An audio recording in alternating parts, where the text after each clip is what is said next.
Em volta do planeta encontra-se uma fina, porém muito importante camada.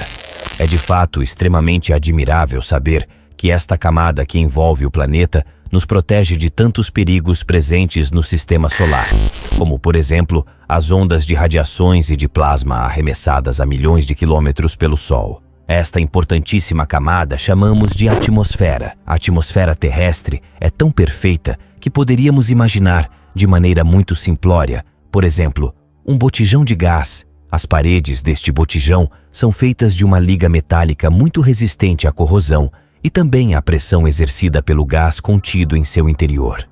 Porém, o botijão é um material sólido e precisa ter uma espessura considerável. Com esta breve análise, podemos ver o quão difícil é conter um gás, e isto se deve porque os gases possuem muita energia contida, que provoca o afastamento de seus átomos e moléculas. Diferente do que se observa em substâncias em estado sólido ou líquido. Mas a atmosfera terrestre não precisa de uma barreira sólida e excessivamente grossa para contê-la. Ela já possui instruções de velocidade das partículas, quantidade de partículas e como as suas camadas devem estar dispostas para que se provoque o efeito de contenção dos gases, basicamente como ocorre no cilindro do botijão de gás. Esta complexa e tão importante camada, a atmosfera, é composta por diversos gases, sendo o mais abundante o nitrogênio, que compõe cerca de 78,08%. Já o segundo elemento mais abundante nesta região é o oxigênio, compondo aproximadamente 20,95% da atmosfera terrestre. O oxigênio está presente no planeta Terra de forma muito abundante, diferente do que ocorre nos demais planetas no sistema solar. O planeta Júpiter, por exemplo, possui aproximadamente 86,2% de moléculas de hidrogênio, além de uma considerável quantidade de hélio e uma pequena porção de outras substâncias. Alguns cientistas acreditam que Júpiter possua uma quantidade de vapor e, em tese, descrevem este vapor sendo provido de água. Sendo assim, pode ser que o planeta Júpiter possua poucos traços de oxigênio em sua composição. Assim também ocorre em Netuno. Esta situação se prossegue com os demais planetas no sistema solar, exceto a Terra, todos apresentando, em tese, a probabilidade de possuir pequena quantidade de oxigênio. Porém, ao se observar a atmosfera do planeta Vênus, nota-se ali a presença de gás carbônico, que é um composto do oxigênio com carbono.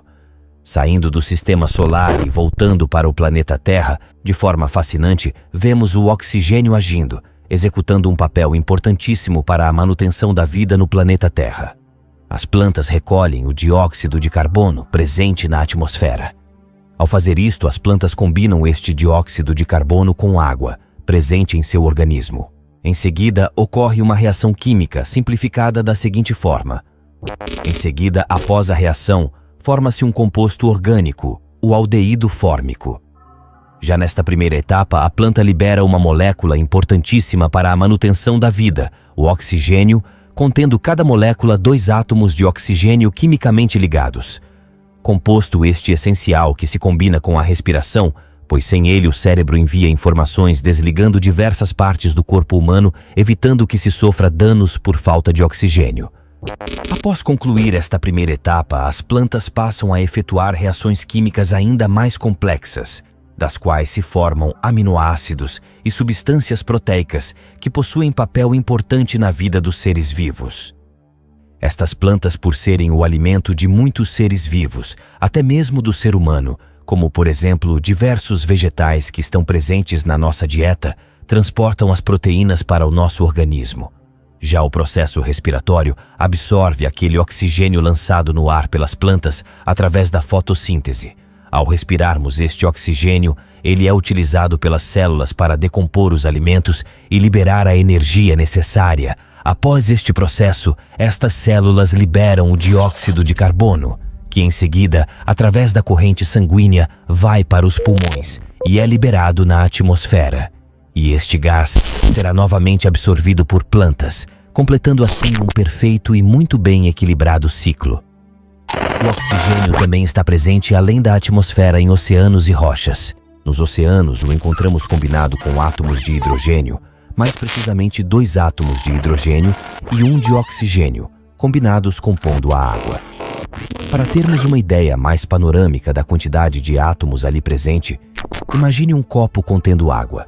Existem mais moléculas neste copo contendo água do que copos de água para encher todos os oceanos no planeta Terra. Agora imagine a quantidade de moléculas contidas nos mares. O oxigênio também é amplamente encontrado nas rochas, combinado com silício e em menor quantidade com outros elementos químicos também.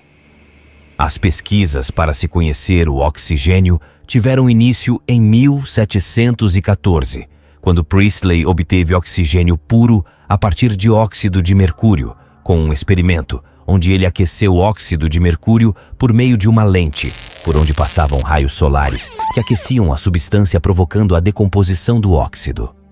Com as contribuições que se seguiram, pôde-se conhecer melhor o oxigênio. Scheele reconheceu o oxigênio como uma substância presente no ar. Cavendish efetuou medições descobrindo em que proporções estaria contido no ar e na água. Lavoisier descobriu a função do oxigênio na respiração, nas oxidações, nas reações químicas e foi também quem propôs o seu nome atual. O oxigênio, seja em estado sólido, líquido ou gasoso, possui uma cor azulada.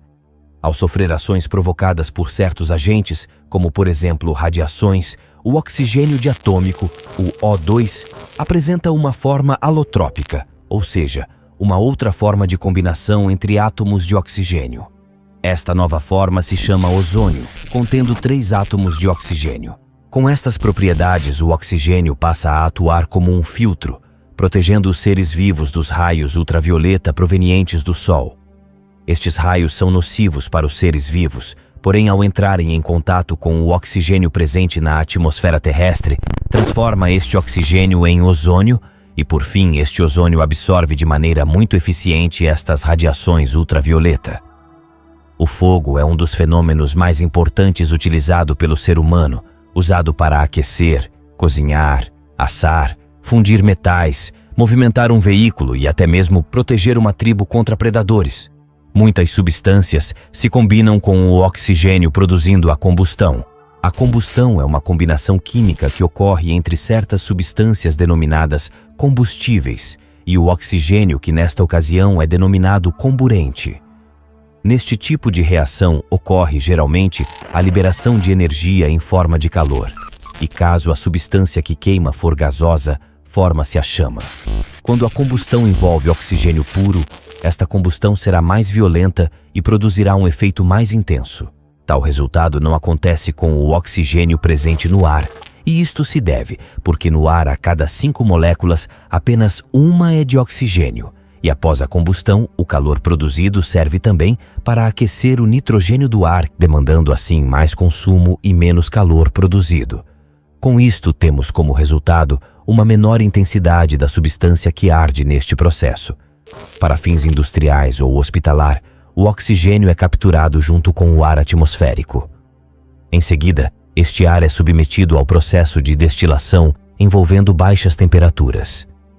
Após este processo, efetua-se a compressão do oxigênio que será utilizado, por exemplo, para o tratamento de pessoas com problemas respiratórios. Já na indústria, o oxigênio pode ser utilizado com acetileno. Combinados produzem uma chama com intenso calor após a combustão.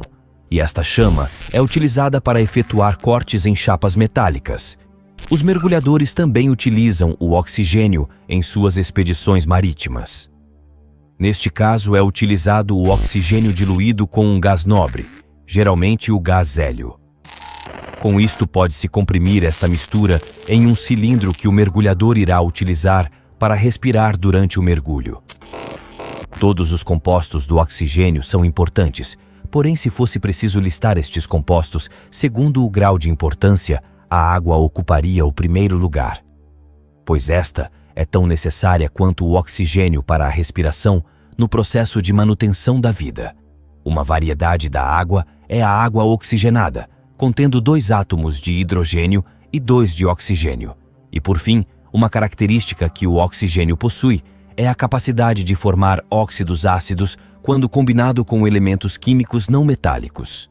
Com isto, ao observar tal fenômeno, Lavoisier lhe forneceu o nome de oxigênio, que significa produtor de ácidos. E chegamos ao fim de mais um vídeo, onde conhecemos o oxigênio e sua importância no planeta Terra. Muito obrigado por assistir ao nosso vídeo e um grande abraço.